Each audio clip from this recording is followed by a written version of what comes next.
everyone, and thank you for joining us at the Wi-Fi 360 Prime Interviews series. It's my pleasure to welcome today Bjorn Smedman, and I hope I pronounced your name correctly, CEO of Anyfi Networks. And we're excited to learn more about the innovation you're working on today and how it can help operators better monetize their Wi-Fi networks. To jumpstart here, can you tell us who is Anyfi? Anyfi is a VC-funded startup based in Malmö, Sweden. We've been around since 2009, and we make carrier Wi-Fi software very similar to what you see come out of Cisco or Ruckus, but we don't make any hardware. So we integrate that software into existing access points. Okay, great. So tell us how different is your approach from the traditional, intelligence provided by the AP vendors? Yeah, we came into this from another angle than the traditional vendors, in that we're SDN based from the start.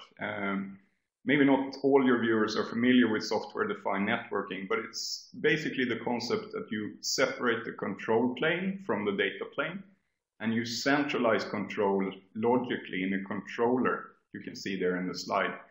And then you have relatively simple software running on the access point, and it's the exact same software for all solutions. So you don't integrate anything special for the service in the access point. You do that in the network instead, in a virtual machine running in the network. So you provide updates through sort of a program on top of the firmware, is my understanding? Yeah, we provide a software component we call Anyfi.net software that is essentially a user space daemon that runs inside the gateway and provides functionality sort of similar to a vSwitch for Wi-Fi. That means that it manages spare SSIDs and makes those available for mobility services, you could say, with global coordination, without impacting the home user. So we put a lot of effort into making sure that the home user experience is not in any way impacted. Correct. So let's try to understand here, how your solution works for, say, fixed operator on one side, mobile operators on the other side here. Want to tell us more about that? So our most basic solutions are very similar in user experience to what you see today in, say, Comcast's Xfinity network or some other home spot deployment. The difference really is in quality and security. So since we have software running on the gateway, we can manage the radio in a much more efficient way. We can do things like prioritize the home user, not only on the backhaul, but also on radio spectrum.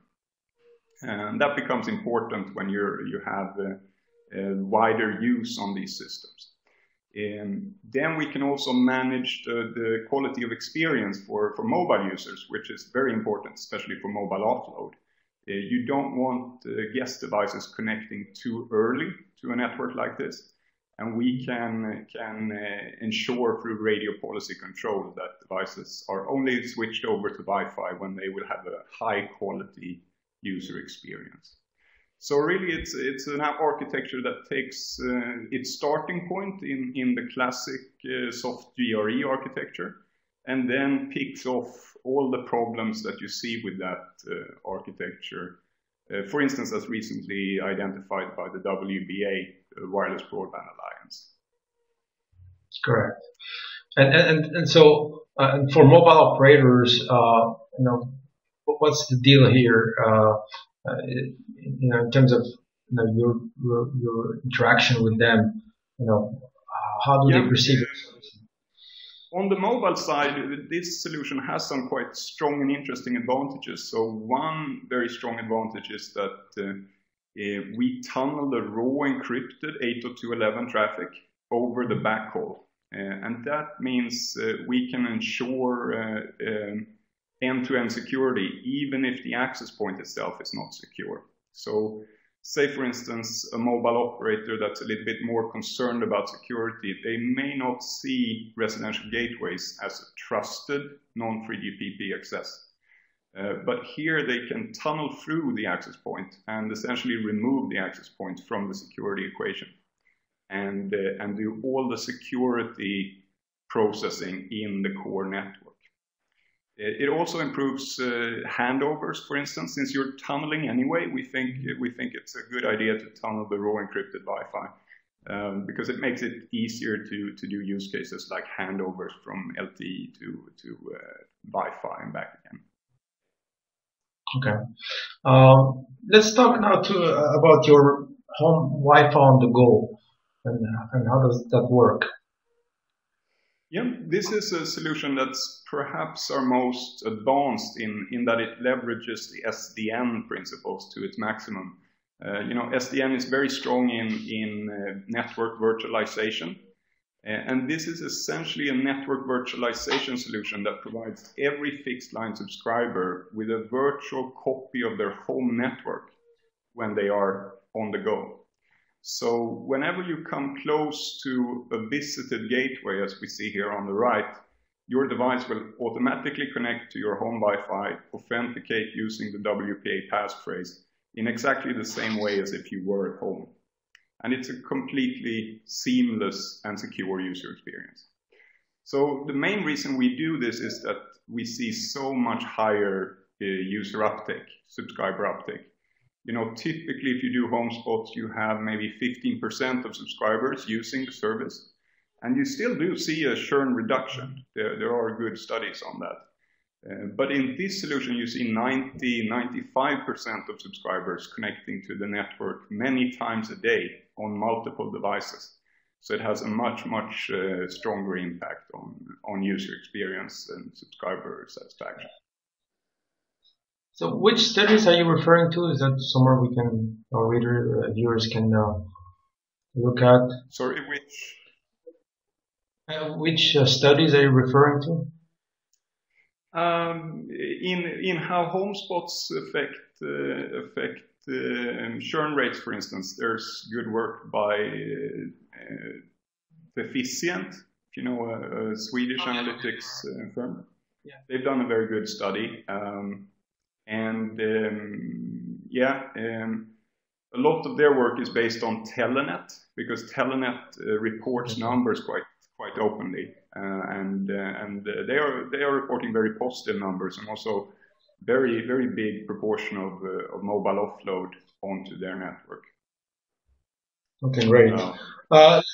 Let's move on to so far, where do you see the biggest challenges to the adoption of your technology?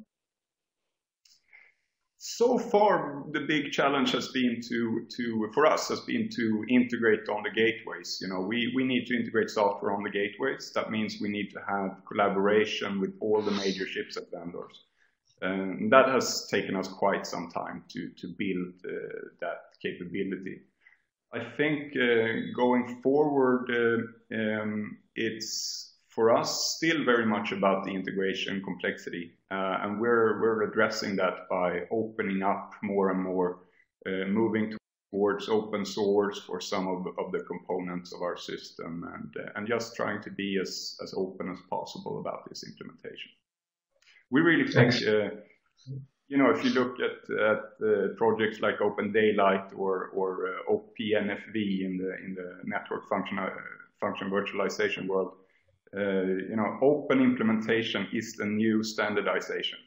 The world is moving so fast, you don't have time to go through, years and years of standardization. You need to get open implementation out there. Great.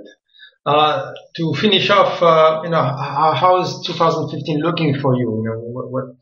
What are the key priorities, and where can we see you moving ahead this year? Yeah, we certainly hope to be making our first big announcements during 2015.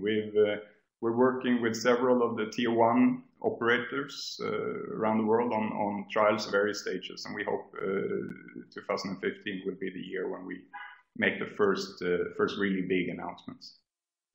Okay, excellent. Well, thank you very much, Bjorn, for this very interesting highlight of your company, your solution, and wish you best of luck this year. I'm sure we're going to be seeing you around. For our viewers, Wi-Fi 360, thanks for watching this interview. Just a reminder, we provide research, but also content marketing with webinars, white papers, creative blogs, and of course interviews. So thanks for your attention, and thank you, Bjorn. It's been a pleasure doing this with you today. Thank you.